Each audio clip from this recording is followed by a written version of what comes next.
Национальный центр «Россия» – пространство гордости за свою страну и людей, которые в ней живут. Аналогов ему в мире нет. Здесь работает постоянная экспозиция «Путешествие по России». Это наглядная демонстрация достижений нашей страны в прошлом и настоящем. С момента открытия Национального центра в ноябре 2024 года прошло более 10 выставок. Мы сотрудничаем с лучшими производителями страны. В универмаге «Россия» можно найти продукцию, созданную руками и сердцем. В гастрономических рядах представлены кухни народов России. Через вкус можно многое узнать о стране, ее традициях и культуре. Национальный центр – это сотни культурных, образовательных, деловых и международных событий, важных для всего мира. Мы соединяем сердца на первом, единственном в мире свадебном фестивале. Это бережное сохранение традиционных семейных ценностей. Мы бережно храним память о подвигах героев и объединяем людей со всех уголков России, создавая живую связь прошлого, настоящего и будущего. Особое внимание уделяем молодежи и развитию их профессиональных навыков. В школах юного экскурсовода и журналиста мы признаемся в любви к родине. В 2029 году откроется новое здание Национального центра в Москве. Ну что ж, добрый день. Всех очень рада приветствовать. Еще раз всех поздравляем с наступившим Днем семьи, любви и верности, который состоялся вчера. И это важный для нас, для всех праздник. Особенно здесь, в Национальном центре «Россия», где мы приветствуем и чествуем не только пары, которые молодожены, которые поженились только что, но и те пары, которые уже давно и крепко и навсегда вместе связаны брачными узами. Вот мы часто говорим о любви, и эти дни, вчера и сегодня, действительно хочется говорить и видеть любовь. Ну, в жизни все бывает по-разному, времена сложные, и, наверное, именно семья и именно та любовь, которую мы получаем в семье, питает нас вот в такие непростые времена. Я даже когда сейчас вот подъезжала к Национальному центру «Россия», видела на остановке пара, девушка в белом, вот как Оксана практически, парень в черном таком, и они стоят и целуются. И знаете, честно говоря, так приятно.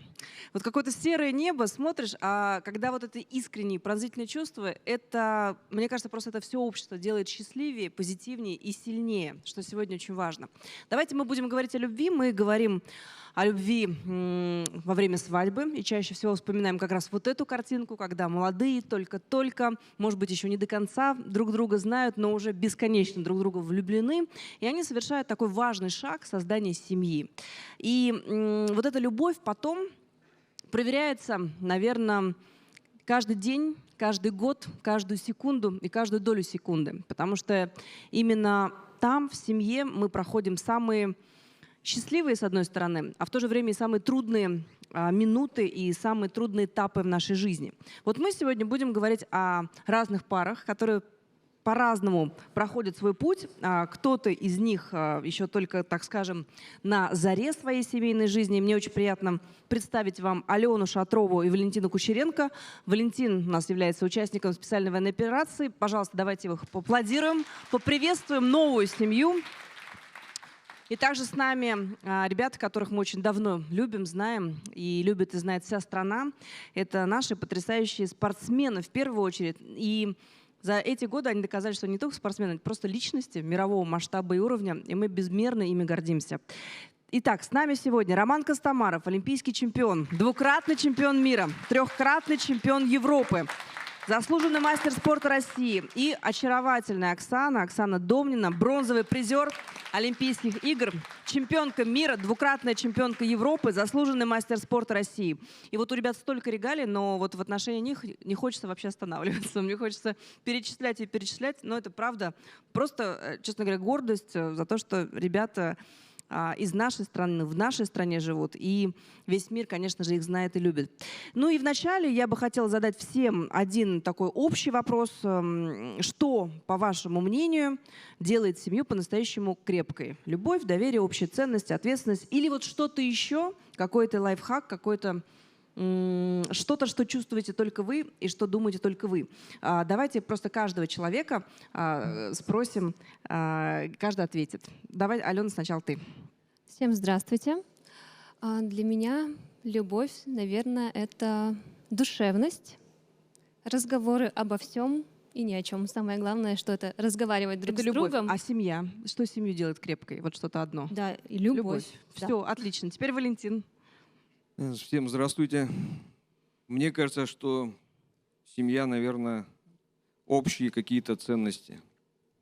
Общие схожие ценности. Да. Спасибо большое. Оксан, тоже, если можно, пока коротко, а потом мы все раскроем. Всем добрый день. Семья — это, наверное, про доверие, про внутреннюю какую-то ниточку, которая живет между двумя людьми и укрепляется с каждым годом, с каждым днем. Роман. Ну, практически все уже сказали. Всем добрый день. Семья будет крепкой, когда люди будут слышать, чувствовать друг друга, уступать друг другу, прощать друг другу. Поскольку действительно это такой очень сложный механизм. Это одновременное счастье, но это и определенная работа друг с другом. И должно быть взаимопонимание, уважение. Ну, многие вещи, которые необходимы для того, чтобы не только вот эти первоначальные эмоции, которые захлестывают нас, когда мы соединяемся друг с другом, но в дальнейшем все это все-таки развивать, и развивать это с обеих сторон, и со стороны жены, и со стороны мужа, чтобы семья была крепкой. Спасибо большое. Ну, мы теперь начинаем более развернуто. Готовьте ваши руки, чтобы аплодировать. Мы надеемся на откровенный и пронзительный разговор. Поэтому сначала, наверное, вот у молодой семьи, которая только-только вот недавно ребята сделали такой важный шаг, за плечами у Валентина специальная военная операция. Было непросто, было нелегко. Но вот сейчас, как бы такой эмоционально, по крайней мере, такой абсолютно новый этап в жизни. Валя, расскажи, вот как ты вообще познакомился с Аленой? Какая-то вот за этим же всегда стоит такая вроде бы простая, но мистическая всегда история. Как вы встретились? Спустя полгода после моего возвращения, это был декабрь 2023 года, я на просторах интернета увидел просто красивую фотографию девушки с мальчиком. Я сделал комплимент ей о том, что вы очень с братом похожи, очень красивые. На что мне последовал ответ, что это мой сын. И я ей написал: не существует таких красивых мам. А сколько лет сыну, Ален? Это просто 9. 9 лет. Да. Понятно. Познакомились мы почти уже 3 года назад. Да, но Алена действительно выглядит сама как ребенок, поэтому, наверное, такой был правомерный вопрос. Спасибо. Так, и что дальше? Как-то ты после пригласил? этого, да, я попытался с ней продолжить общение и хотел с ней очень увидеться. Но она, как девушка, очень скромная, все этот момент отодвигала. И в итоге я ей написал просто: давай мне какую-нибудь там анкету пришли, тестирование я пройду, и тогда уже увидимся. И все, и после этого вот она сказала: да, я готова с тобой попить кофе вечером. Так, а что за анкету тестирования, нет или не пришлось? Не пришлось, но он очень сильно рассмешил меня этим сообщением, поэтому я сказала: да, давай встретимся вечером, попьем кофе, познакомимся. Это вот такое первое общение с флиртом, прям скажем, да? Первое свидание. Давай, наверное, уже само свидание. И вот ожидание, реальность. Что ты ожидала от переписки? Одно какое-то было впечатление, наверное, да? Когда уже попала на встречу, как там все это было, какие твои были эмоции? Если честно, ничего не ожидала от встречи. То есть мы очень тепло так общались, мы рассказывали друг другу буквально все. Хотелось делиться всем-всем. Такое очень редко бывает. Это случается, когда встречаешь именно своего человека, хочется всем поделиться, как будто вы не виделись всю жизнь, и вот хочется, как со старым другом, рассказать все. Когда мы встретились, я его увидела, и первое ощущение, что было очень странно для меня, я почувствовала себя как дома. Вот когда к родителям приезжаешь домой, такое вот спокойствие, умиротворение. Вот рядом с Валентином я почувствовала именно вот это ощущение дома. А вот Валентин в этот момент что почувствовал? Ну, Мужчину. на То есть тот ожидание, реальность. Произошла реальность ожидания? На самом деле все оказалось намного лучше. Потому что на фотографии она была прекрасна, а здесь она была супер чудесна. Вот. Это касаемо внешности. Но когда с ним пообщавшись, узнал, что это за теплоты души человек, как бы мне очень она понравилась. Я сразу же понял, что это сегодняшняя встреча, она не последняя, и у нас что-то будет. У меня было прям такое прям желание. Ну, какая-то вот история или что-то, вот, что тебя убедило, что да, человек, наверное, твой. Вот в первое свидание. Что-то было, что вот она сказала, и тебя прям зацепило. Да, она рассказала все о себе. Все, абсолютно. Ну, как бы Да. рост, вес, Мне это, группу крови. это на что самом деле не так важно. Именно духовно я понял, что человек мне очень близок. А что вот она о себе духовно рассказала? Ну, она была настолько откровенна, честная, и она смотрела мне в глаза, а я на тот момент еще сильно так не адаптировался, я смущался, мне ее прямота меня очень смущала, я прятал взгляд, то есть я не находил себе места, там краснел, возможно, даже я со стороны не знаю, как это выглядело. Вот. И знаете, когда мы пришли выпить кофе, я говорю, не хочешь что-нибудь покушать? И она говорит, ну, можно, принесите меню. И все, помимо кофе мы заказали там мясо и все. И она как будто просто, знаете, когда там кто-то в образе, он начинает там вилочкой кушать, вот это вот там кусочек, там что-то. Нет, я салатик поем. Мы поели с нормально мясо. Я понял, что это Я заказала человек. шашлык, Нет, да. не руками, конечно. Ну, то есть мы покушали, я понял, что это человек, он не лицемерит, что он вот такой он и есть. И мне это очень запало в душу. Вот мы смеемся, на самом деле еда, кухня, да, это же всегда то, что людей сближает, объединяет. И правда, по тому, как человек ест, даже можно понять, сможешь ли ты с ним жить или нет. На этом этапе многие отсеиваются, я хочу Ну, сказать. единственное, что она сказала неправду в тот момент, что она сказала, я кушаю очень много, но это неправда. То есть она говорит, что много кушает, и там закажешь, она не ест, там чуть-чуть поест и все.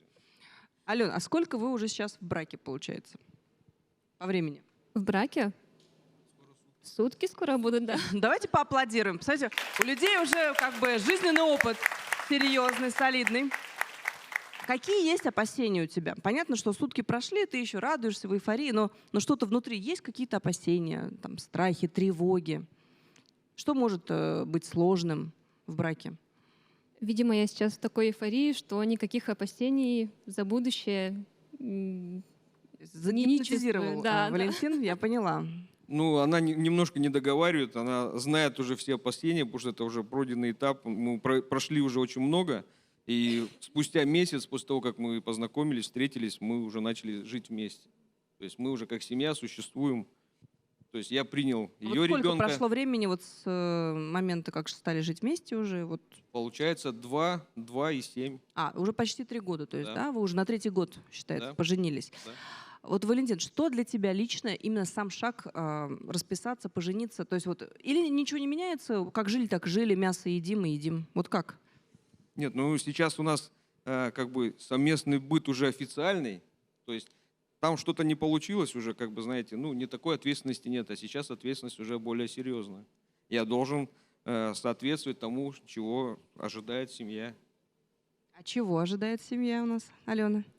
Наметила план жизненный, бизнес-план семьи, бюджет, расходы? Конечно, я до сих пор хочу домик у моря. Он об этом знает. Да, конечно, я знаю. Мы идем То есть медленно, вы но сейчас верно. живете где, в каком городе? Город Тюмень. В Тюмени. Там есть море? Нет. Там нет Пока моря. нет, пока нет. Есть только замечательный, прекрасный город, лучший город Земли. Всех, друзья, приглашаем у него посмотреть. Это туристическое направление, очень хорошее, там здорово, я думаю, всем понравится. И горячие источники в том числе. Вот судя по пожеланию, которое озвучила Алена, она творческий человек, потому что обычно супруги озвучивают, что стиральную машину, автомобиль, квартиру, а тут домик у моря, не недвижимость, 2 комнаты, 140 квадратных метров, да, а домик у моря. Ален, ты творчеством занимаешься, правильно поняла? Чем? Да, я пишу стихи.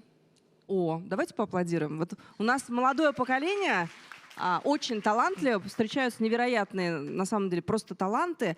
Ты давно пишешь стихи? Как с тобой это все случилось? Расскажу историю.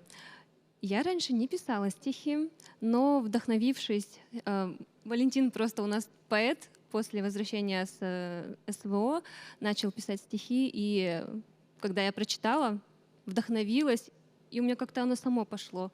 Первое стихотворение было «Подарок по судьбе». Посвятила его Валентину, конечно же. Я помню день, когда я его написала. Это буквально было за 10 минут. Оно такое большое довольно. Отправила ему, выключила интернет, закрыла глаза, сидела и переживала, понравится или не понравится, потому что я не поэт была изначально. Понравилось? Да, конечно, понравилось. А Я давно можно сказал. попросить хотя бы 2 четверостишья? Я думаю, что все мы не осилим. Или одно. Есть такая возможность? Да, конечно. Скажи мне, веришь ли в судьбу? Ответ понятен. Нет, не верю. Тогда скажи мне, почему мы встретились с тобой в то время, когда прошли всю боль и мрак, обиды, слезы, расставания, когда был неудачный брак, а то и 2. За что страдания? Отдельно все это пройдя, мы изменились друг для друга. И вот момент, настал тот час, что небо нас свело друг с другом.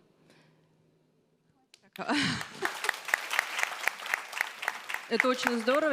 Я даже как бы голос дрожит, потому что действительно, знаете, как больше всего шокирует жизнь, наверное, искренность. Да? И это то, что мы ценим, наверное, в семье и в семейных отношениях. Это когда просто искренне, когда ни за что-то, ничего не надо, а вот просто это есть. Пожалуйста, берегите это, конечно.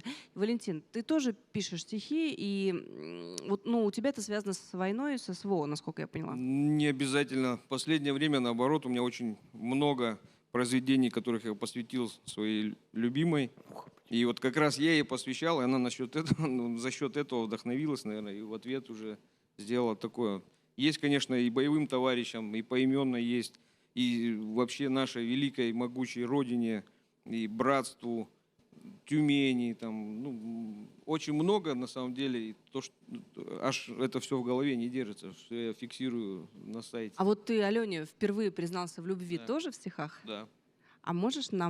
нами поделиться, если мы можем это попросить? Подари мне свое доверие, никогда тебя не предам. Не мое это лицемерие, я оставлю его врагам.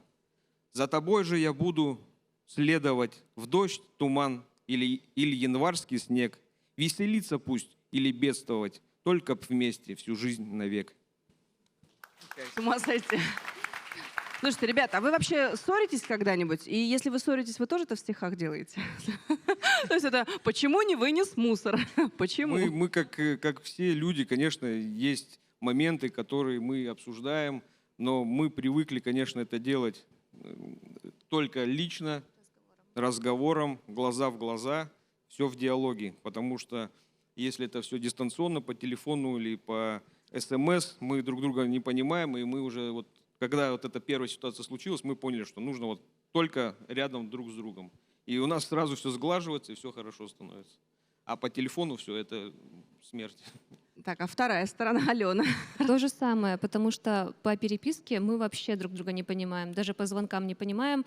Просто дома поговорим, все обсудим. Это такая коронная фраза.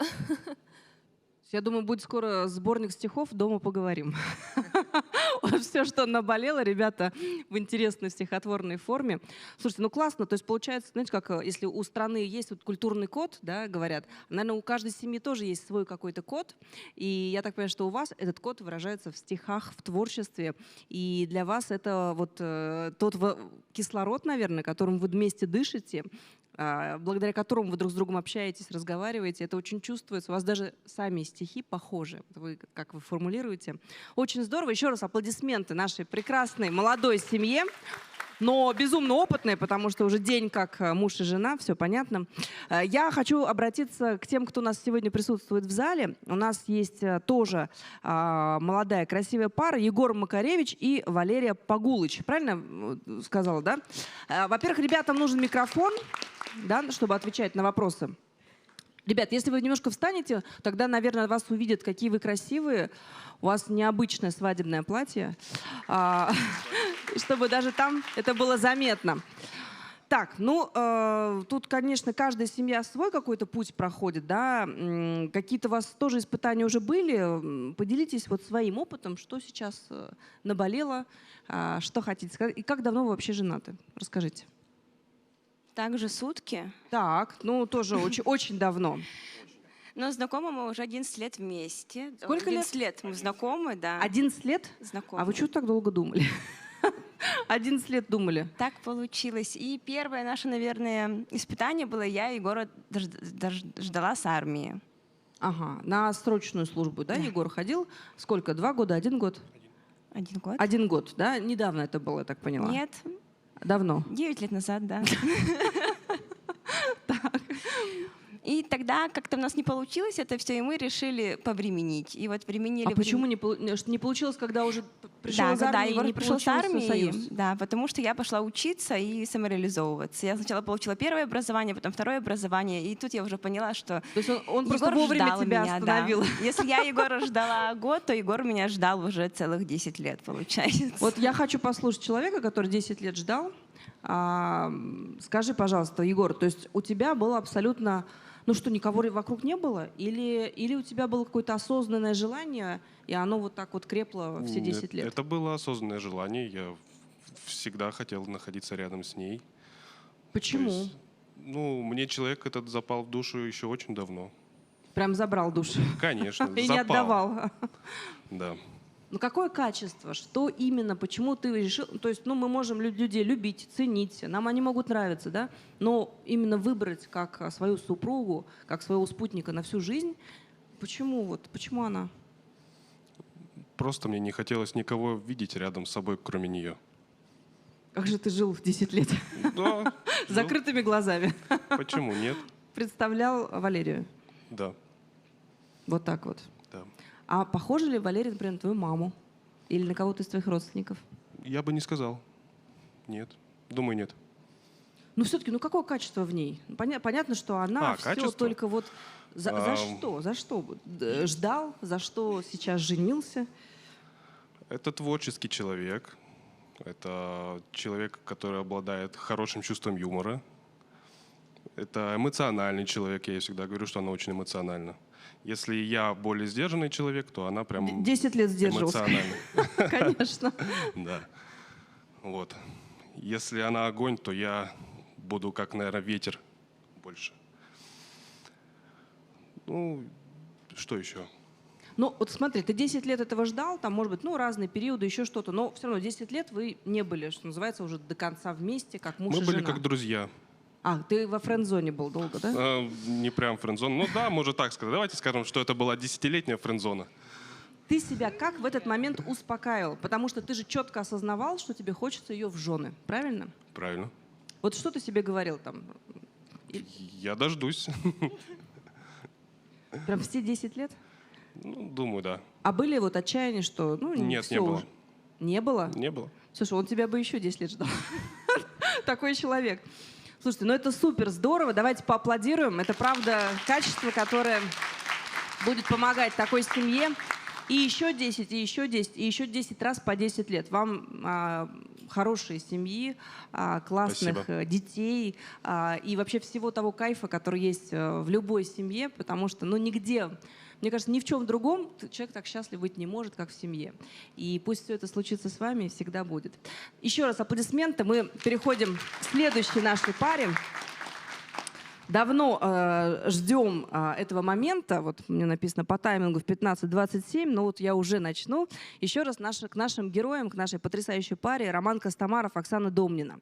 Итак, любовь, семья, поддержка близкого человека. Вот это все у ребят произошло вот не то, что там не на словах, да, ну вот все пары и все семьи через что-то проходят. Но ребята прошли очень много всего. Тоже давно ребят знаю и за ними с удовольствием наблюдаю. Давайте немного погрузим нашу аудиторию вот в то, что было, ну, так скажем, до всех там, последних событий. Вы все чемпионы чемпионские. Вы суперзвезды, мегазвезды всех телеэфиров, интернет-эфиров и всего на свете. Но это же очень сложно быть вообще в целом на виду, да, и при этом сохранять по-настоящему крепкие, близкие семейные отношения. Как это происходило вот там последние там, десятилетия, ну, не знаю, 10 лет, больше даже, да? В чем, что ли, секрет? Ну вот с Оксаны хочу начать. Мне вот интересно по-женски. Учитывая, что это потрясающе талантливые, разносторонние ребята, талант делать такое, что это характер. Это еще и спортсмены с характером. Как, Оксан, ты вот это в себе все удержала, вырулила и сгармонизировала так, что у тебя такая семья? Ну, во-первых, наверное, начну с того, что буквально недавно я разбирала фотоальбом и увидела фотографию 2001 или 2002 год, когда я стою на 3-й ступеньке пьедестала со своим партнером Максимом Шабалиным, Роман с Татьяной Навкой стоит на 1-й ступеньке пьедестала. Мы на тот момент еще не знакомы, и я вот с таким вот восхищением смотрю на этих богов, и даже не могу себе представить в тот момент о том, что я с этим человеком проживу больше 20 лет на данный момент уже, вот, и что буду счастлива, буду любима. И, конечно, мы прошли и проходим огромный путь. Мы долго ждали друг друга в спорте, пока Роман выступал на Олимпиаде в 2006 году, он тренировался в Америке, я была в России. Потом я улетела в Америку тренироваться, готовиться к Олимпийским играм. Он меня ждал здесь, в Москве. У нас была такая жизнь и любовь на расстоянии. И вот начиная, наверное, с 2010 года у нас уже появилась наша дочка Настенька первая. Конечно, так сказать, полноценная семья уже появилась, начиная с 2010 года. 11. Родилась-то в 11-м. В 11-м родилась, а я вернулась-то в 10-м. Хорошо. Обожаю вот эти семейные споры. Я к тому, что после возвращения уже, когда я закончила спортивную карьеру, вот с этого момента мы уже начали каждый день жить вместе. До этого были это все разъезды, встречи какие-то, ну, такие, месяц, несколько дней, ну, то есть любовь на расстоянии, так сказать. А с 2010 года у нас уже полноценная семья такая большая появилась, вот. И, конечно, первый ребенок, второй ребенок, работа, путешествия. Мы все время вместе работали, ну, то есть наша совместная карьера, она была все время в совместных разъездах.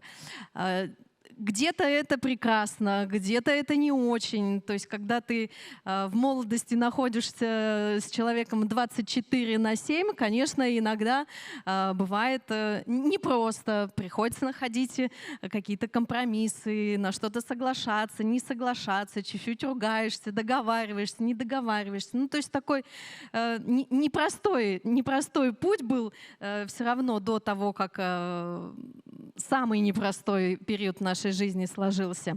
Но всему всегда сопутствовала любовь. Это, наверное, самая главная и основная база, которая, мне кажется, в любой семье, в любых отношениях должны быть, потому что это фундамент. Вот я замечаю, что пары, которые много испытали и прошли какие-то очень крутые большие пути и горки вместе, меньше говорят.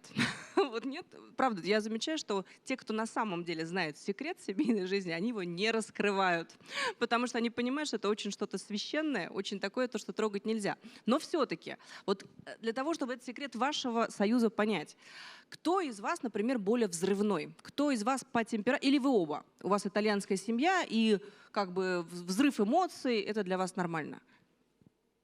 Ром, можно тебе, например, ответить? Да. Скажу пару слов. Да нет, на самом деле, ну, характеры у нас у обоих сильные. Ого-го, да. Поскольку без характера результатов в спорте не добиться.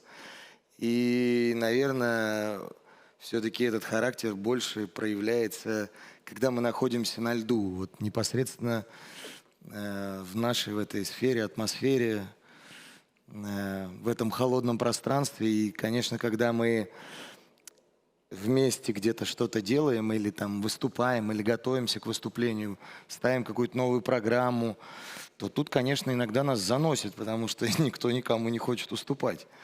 И возникают порой споры и какие-то такие неприятные моменты.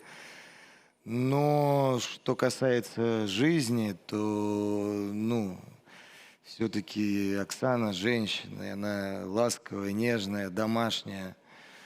Она по-другому себя ведет, чем на льду. Она не такая, там, можно сказать, ну не то, что не требовательная, но характер у нее гораздо мягче дома, чем на льду, поскольку, я говорю, без характера результата не добиться. Но да, наверное, более, может быть, Эмоциональный. эмоциональный. Конечно, в семье может быть там пожестче, чем жена, но это нормально, мужик должен быть пожестче. Ну как? Как-то воспитание детей, конечно, мама — это ласка, это все остальное. Папа все-таки не только пряник, но иногда и немножечко надо осаживать, чтобы не садились на плечики, ножками не болтали. Нас так воспитывали, я не знаю. Поэтому Сейчас тут большие всё споры дол- в всё интернете, должно быть как миллениал воспитывает зумеров и наоборот. все должно быть в балансе, должен быть баланс. Поэтому ну, нужно и хвалить, нужно и ругать. Конечно, там без каких-либо там серьезных грубостей или еще что-то, но все-таки там, наверное, в семье я построже, дети меня больше там не боятся, уважают, что ли. Но меня как бы слышат сразу. Меня как бы слышат сразу, маму слышат с 5-го раза. Поэтому, ну, я считаю это правильным. Вот. Все То так, есть- Оксан? Все Нет, правильно? все так, да. Вы просто сказали вначале про понятен наш секрет семьи. Нет, непонятен, даже мне непонятен. Ну, то есть вот когда задают вопрос, а какой у вас секрет? Да, я не знаю, какой. Ну, то есть, может быть, лет через 50, когда уже на пороге старости, может быть, тогда этот секрет на самом деле действительно мне лично откроется, и я скажу: слушайте, ребят, ну вот надо делать это, и это, и это. И то думаю, что вряд ли, потому что настолько каждый человек уникален, каждая пара индивидуальна, что что-то одно никогда не подойдет другой. Ну, что-то одной паре никогда не подойдет другой паре. Вот. Но в любом случае база всему — это любовь.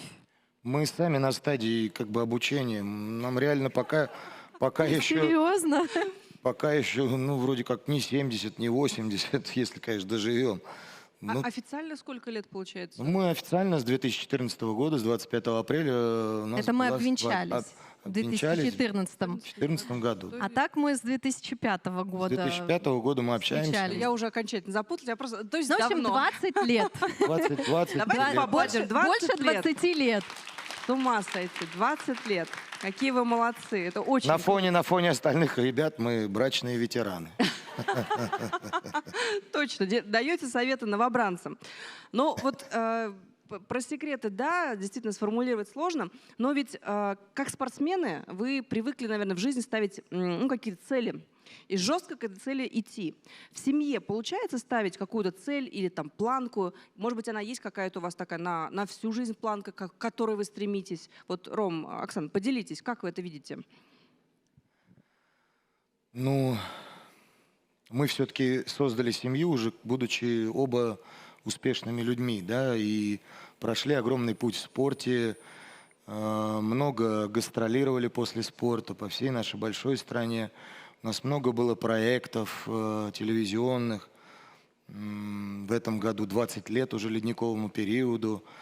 Поэтому мы были уже состоявшимися спортсменами, людьми, и дальше совместная наша жизнь, она не подразумевала того, чтобы, ну, там, стремиться, ну, конечно, всегда хотелось тоже домик у моря, всегда хотелось там приобрести себе хорошую квартиру большую, особенно когда появляются дети. Конечно, все время думаешь о том, что надо расширяться, там 2 детей в одной комнате, но это все временно. Поэтому какие-то такие, может быть, банальные бытовые мечты, они и бывают. Но сегодня, честно скажу, мы живем просто сегодняшним днем и наслаждаемся сегодняшним днем. Потому что можно далеко смотреть вперед, пытаться смотреть вперед, но не факт, что это все получится, и не факт, что это все сбудется. Я в плане того, что может все что угодно произойти. И поэтому надо сегодня работать, выполнять какое-то свое дело, выполнять свою работу, зарабатывать, обеспечивать семью, воспитывать детей. Все нужно делать сегодня, стараться не откладывать на завтра то, что можно сделать сегодня, потому что завтра может и не быть. Поэтому я живу сегодня таким принципом. Идет дождь, я счастлив. Цветут цветы, деревья. Мне прекрасно, потому что после 23-го года немножко мой взгляд на жизнь поменялся. Поэтому... Вот как раз к 23-му году понятно, что история большая и героическая, вы вместе это все вынесли, и вся страна за этим наблюдала, мы поддерживали как могли, но настоящая поддержка все-таки та, которая именно рядом. И рядом все это время Оксана была. Вот, Ром, скажи, пожалуйста, вот что вот в том периоде во всем, да, для тебя является проявлением именно любви этой женщины? Вот понятно, что она была рядом, и все было сложно, тяжело, она находила слова, находила силы. Но вот есть что-то такое вот одно, за что ты лично очень благодарен, и в чем ты видишь символ вот вашей любви? Какая-то ситуация, какое-то слово, какой-то предмет? Вот что-то конкретное. Ну, трудно сказать, на самом деле, даже не трудно сказать, да просто, что она была со мной рядом все это время. Это было, не представляете, как важно. Я уже не говорю о том, что она мне говорила. Как она каждое утро до вечера со мной проводила. Глядя на меня, понятно, что без слез на меня не взглянешь, в каком состоянии я был. Потому что сейчас я могу посмотреть там какие-то фотографии, видео из больницы, и это ужас, и как можно было вот с этим проводить столько времени. Но я правда говорю, это меня поражает сила женщины. Сила женщины порой бывает сильнее сил мужчины. И то, что она перенесла, это правда, это героизм. Героизм. И те слова, которые она мне находила каждый день, что... Я говорил, понятное дело, первое время жить не хотелось. И на протяжении нескольких месяцев, конечно, я сильно мучился от этого. Но ее присутствие, ее слова, которые она мне говорила, что надо что-то делать, и надо маленькими шажочками. Мы не знаем, что будет дальше, далеко вперед, не смотри. Давай просто каждый день начнем делать какое-то преодоление над собой, потому что чем быстрее мы начнем это делать, тем быстрее мы сможем выкарабкаться и в дальнейшем понять вообще, к чему это нас приведет. Потому что если сейчас задумываться о том, что будет в будущем, то, понятно, все выглядит очень печально и темновато. Но давай пробовать и делать какие-то усилия. Я говорю, зачем я тебе такое? Она говорит, если бы я попала в такую ситуацию, я бы хотела, чтобы ты был рядом. И эти слова меня сильно зацепили, и правда, и то количество людей, которые поддерживали, понятно, я это не сразу видел, не сразу слышал, но потом какие-то и видео, и сообщения голосовые, которые присылали нам, я понимал, что много людей переживает, и я не должен сдаваться. Также сообщения от моих родителей, которые переживали нереально, они взрослые люди. Конечно, я хотел, чтобы они в этот момент тоже не покинули этот свет, и надо мне как-то что-то предпринимать, потому что им еще будет 2 раза тяжелее.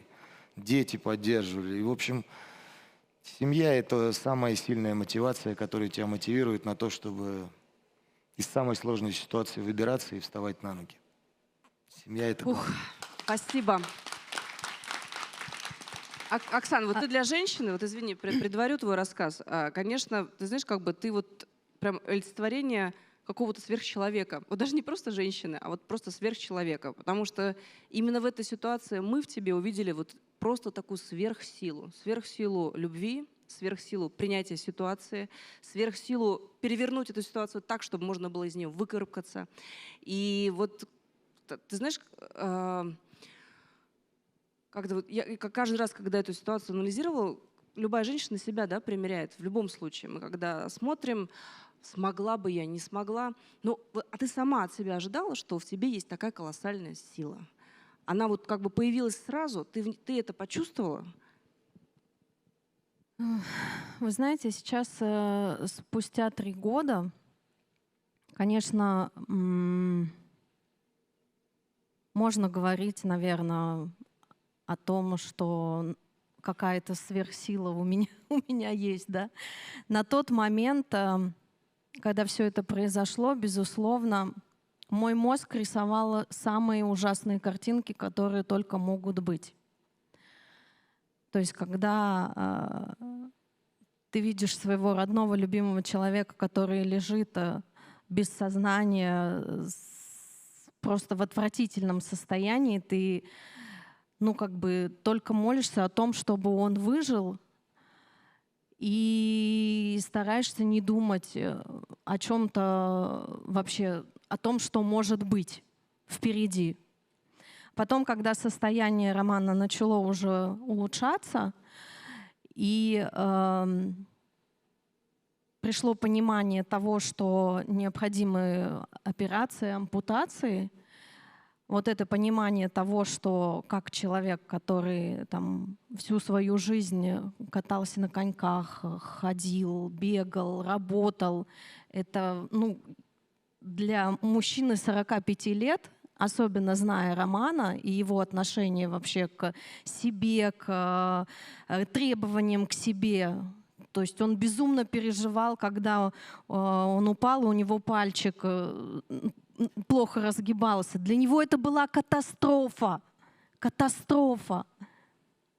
И то есть, зная все это, я не представляла и не понимала, как он захочет жить вообще и что-то начнет делать. То есть я думала, что он просто всех пошлет на 3 буквы сразу же и скажет: идите, до свидания, я тут сейчас умру, и все, и не трогайте меня. Но каждый день, приходя и видя маленькие какие-то положительные шажочки в его состоянии, я была, несмотря на его ужасное состояние, я была рада каждый день его видеть. Я с утра летела в больницу и вечером не хотела уезжать, потому что я каждый день видела вот маленький прогресс, который происходит, и хотела помочь, чем я могу помочь. Да просто даже вот ничего не делая, сидя рядом, я понимала, что, наверное, я не знаю, он на тот момент еще ничего не говорил, но, наверное, вот быть просто рядом, это, я очень надеялась, что это поможет. Конечно, слова поддержки. Я ему на ушко говорила, я говорю: ты выиграешь свою самую главную победу, победу над болезнью. Только борись, пожалуйста, не сдавайся. Потому что я понимала, что если он сам сдастся, если он сам не захочет, ничего не произойдет. Мы можем все вокруг тут хоть опрыгаться и все что угодно сделать, но если человек сам не хочет, сам сдается внутренне, это все, это катастрофа. Поэтому, конечно, на тот момент перспектива казалась просто отвратительная, просто ужасная, но опять же здесь очень сильно мне лично помог мой спортивный характер, потому что я за годы спорта научилась, меня спорт научил тому, что я выходила на соревнования, никого не волновало, что у тебя болит, какие у тебя проблемы, что с тобой происходит. Ты должен был выйти и сделать свой максимум, который ты тренировал годы. И, конечно, вот эта вот натренированность, именно вот ничего не вижу, никого не слышу. Вот у меня есть мой любимый человек, с которым вот я буду с утра до ночи. Я готова была и ночью, но меня выгоняли, сказали, что нет, Оксана, тебе тоже нужно отдыхать, поэтому нужно уехать. Вот это вот, наверное, какая-то максимальная самоотдача в тот момент и желание просто быть рядом, потому что мы не знали, что будет завтра. Я не знала вообще завтра. Я приеду, что будет? Будет ли он жить? Вот именно как бы хотелось мне просто быть рядом. И дальше уже шаг за шагом, маленькими шажочками мы пришли к тому, что мы имеем сегодня. Улыбающегося Романа Сергеевича. Это самая красивая, обаятельная улыбка. Мы сейчас Да. у Романа Сергеевича тоже спросим. Вот в вашей истории, в вашей семье очень много силы. И у тебя, Ром, и у Оксаны. Но еще и у детей, которые тоже это пережили вместе с вами. Вот какие качества проявили они в эти такие непростые, трудные моменты? Ты как бы на них тоже посмотрел новыми глазами, да? Их какую-то новую грань для себя отметил? Ну, во-первых, я их увидел только уже после того, как встал на свои новые ноги, потому что я не хотел, чтобы они ко мне приезжали в больницу, дети, и вообще, в принципе, никто, чтобы ко мне не приезжал, кроме жены. Потому что мама могла, ее трясло, когда она меня видела, я сказал, не надо, а то она помрет раньше меня. Поэтому, кроме Оксаны, у меня никого не было до того момента, как Брат я... еще. Брат, понятно, Да, брат родной, да. Он просто иногда Оксане давал хотя бы возможность один денечек отдохнуть. Вот, и я сказал, что я вернусь домой только на ногах. Я не хочу, чтобы меня видели дети каким-то таким слабым, каким-то не таким. Я хотел все-таки быть сильным перед ними.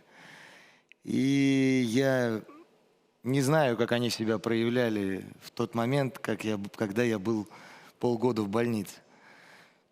Я понимал, что Оксане вдвойне тяжелее. Ей надо было им что-то объяснять, рассказывать, что папа теперь будет там робот 3000, не знаю, кто там, киборг, терминатор и все такое, чтобы как-то постепенно им объяснить, что со мной происходит. Поэтому вот эти, как они проявили свой характер, я не знаю. Но сейчас они меня сильно очень поддерживают. Ну, не то, что там жалеют, потому что Настя, дочка, первое время на деньги меня ставила там. Ну, потому что у меня настроение вот так летало. То там смеешься над собой, то плачешь.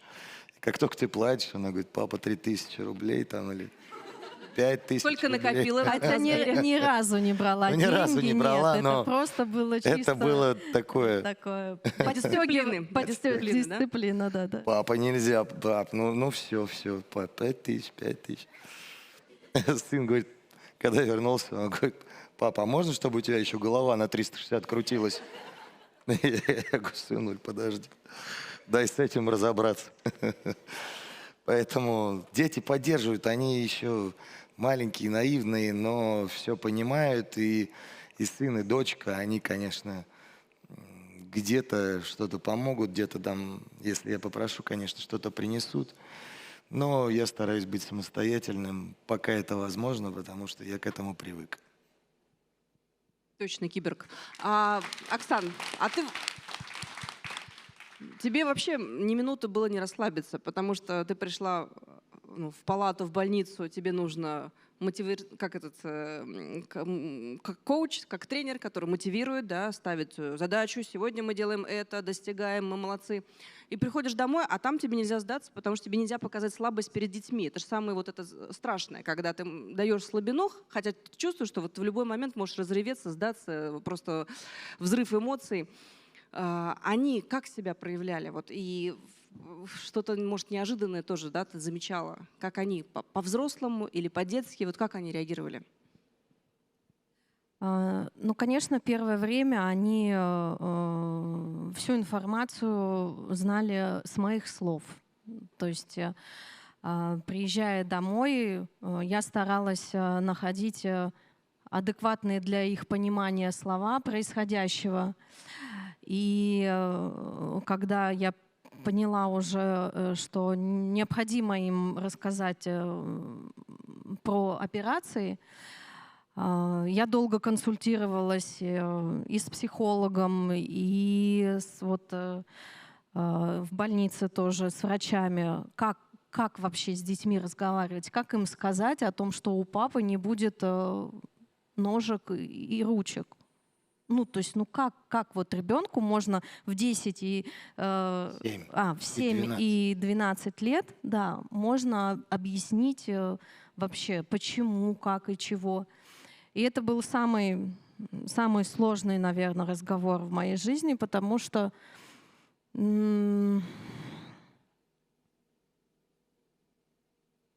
тебя трясет, дети не понимают, что происходит, и найти правильные нужные слова, чтобы они не испугались и воспринимали нового папу таким, какой там он будет, ну, это очень тяжело. Я начала рисовать. Прям взяла листочек и начала рисовать тело на картинках, рассказывать доступным языком. Илюша, конечно, у него просто стояли слезы в глазах, он не до конца понял, он единственное, что сказал: мам, я что-то ничего не понимаю, что происходит. Настя, конечно, она более взрослая, она поняла, что все очень сложно, тяжело, но самый главный вопрос был, что папа будет жить. То есть вот это понимание того, что для детей и для нас самое главное было, чтобы папа жил. Как там дальше будет, неизвестно. Сейчас, конечно, уже мы плюс-минус, насколько это возможно, адаптировались, они тоже. И для них уже папа такой робот 3000 суперкиборг, который у нас есть. Да. Вот. И, конечно, время идет, и как-то это чуть-чуть сглаживается. Все мы привыкаем к новому образу жизни. Вот. Но на тот момент, конечно, было полное непонимание, отчаяние. И я честно скажу, дома плакать нельзя. В больнице тоже, хотя я к Роману приезжала каждое утро, да. Мы с ним ложились вот так в обнимочку, поревем оба. Я ему причем говорила, я говорю: где мы еще поплачем, если не сейчас в обнимочку с тобой? Я говорю, надо реветь. Все равно, чтобы это выходило.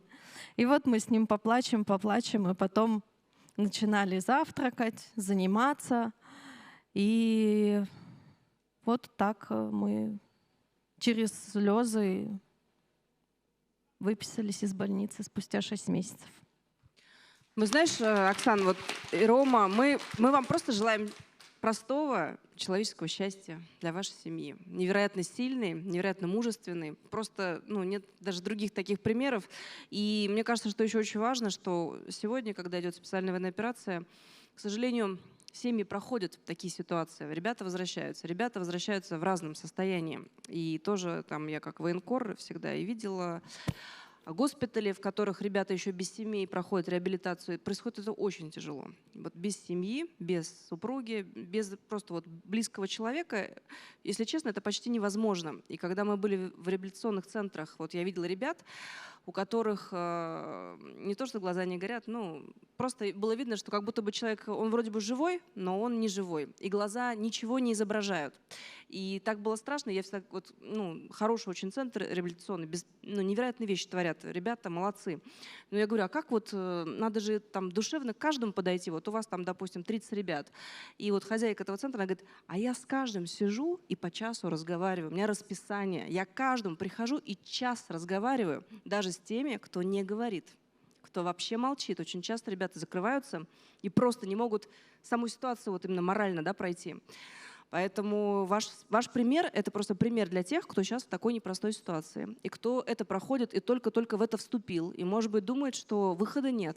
А выход есть, если есть семья, если есть близкий человек, если есть тот, кто поддержит, поможет и просто вырвет вот из этого порочного круга. У всех очень разные ситуации, у всех разные ранения, увечья, но одно точно, что помогает близким, помогает тот, кто рядом, помогаем мы все. Спасибо вам еще раз огромное за эту историю. Невероятно, безумно вами гордимся. Спасибо. Но я уверена, что есть такие семьи, просто мы о них не слышим и не знаем. Я уверена в этом. На 100% есть жены, которые поддерживают, есть близкие, которые поддерживают. Они 100% есть. Потому что очень тяжело. На самом деле, вот Роману, когда спрашивают, а как вот если один? Вот я честно, я тоже, я не представляю как. Когда ты один сталкиваешься с такой сложной ситуацией, то это очень тяжело. И тут, конечно, ну, хотя бы если нет жены, чтобы тогда родители как-то поддерживали, или друзья, ну, кто-то, какие-то близкие Живая душа люди нужна, родная живая душа. должны быть, потому что одному очень сложно. Это в 10 раз герои, которые одни, конечно, справляются с такими сложностями. Спасибо большое. У нас еще есть одна пара, тоже ребята, тоже, я так понимаю, молодожены. Если я правильно все прочитала, Хряков Святослав и Бобрышева Дарья. Правильно? Ой, ребят, сейчас вам дадут тоже микрофон. Вы тоже свеженькие, да? Тоже день как поженились? Да, ровно сутки. Сутки, ровно сутки. Мы поздравляем вас Спасибо с большое. вашим бракосочетанием. Суточный брак. Ну, расскажи, как вы познакомились? Вы тоже 10 лет ждали? Нет, у нас это, кстати, произошло намного быстрее, чем у всех остальных тут пар.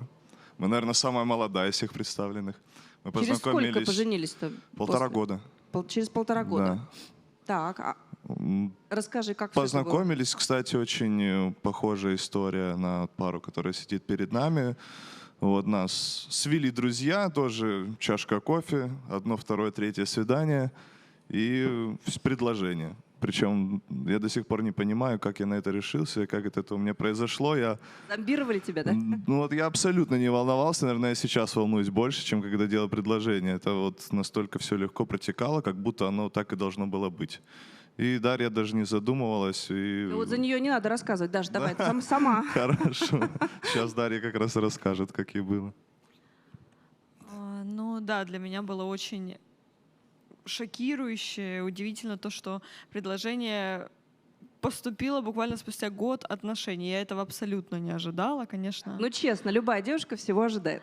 Нет, Что, я год абсолютно. ничего не ожидала, я 10 лет... Я думала, что это будет спустя 2 года хотя бы. Ну, то есть мы это обсуждали, ну, так, завуалированно. Мы думали, я думала, по крайней мере, что это будет позже. Я никак не могла ожидать, что это будет так рано. Причем он учел все мои какие-то мечты, пожелания. Вот это было для меня идеально. Ну, расскажи, как это было. Вот. Мы поехали в Ростов к нашим друзьям в гости сразу же после Нового года, буквально вот 3 февраля. Января, да. Хорошо, ехали. И ночью с видом на ночной весь Ростов. Так это все было подстроено друзьями, Святославом, что я абсолютно не ожидаю. Вот мы фотографируемся, нас со всех сторон снимают. Происходит предложение, я просто там обливаюсь слезами, не знаю. Как это было? Как бы, ну, просто гуляли-гуляли, вдруг раз встал на колено? Нет, мы были дома, и друзья предложили устроить фотосессию. Там такая елка была, наверное, больше 2 метров высотой, очень большая, красивая, и предложили пофотографироваться. Вот. И мы были первыми почему-то в этой фотосессии. И вот, снимая нас со всех сторон, внезапно я вижу, как он заводит руку за спину, и понимаю, что сейчас произойдет. Я просто была в полном шоке. Что-то крикнула «нет». Конечно, крикнула «да». Она Я крикнула была «да». при этом очень рада, конечно. Для меня это был самый приятный сюрприз. Ну что ж, мы аплодируем вашей паре. Мы желаем тоже счастья, Спасибо многих большое. лет жизни, пройти через все испытания, трудности. Это еще тот квест, но наслаждаться друг другом, наслаждаться своей семьей и, конечно же, деток, которые, ну, приносят тоже вот это бесконечное счастье. Спасибо огромное за этот разговор сегодня. Мне кажется, сегодня все максимально искренне были. Это было очень классно, это было очень, как-то, знаете, мотивирующе. И действительно, ну, есть смысл жизни, и смысл жизни — это наши дети и наша семья. И так как здорово, что сегодня мы свидетели, даже вот энергетически я это чувствую, столько пар сегодня, вернее, сутки назад поженились, сегодня уже пытаются как-то осмыслить последствия своих поступков. Еще раз всем желаю любви,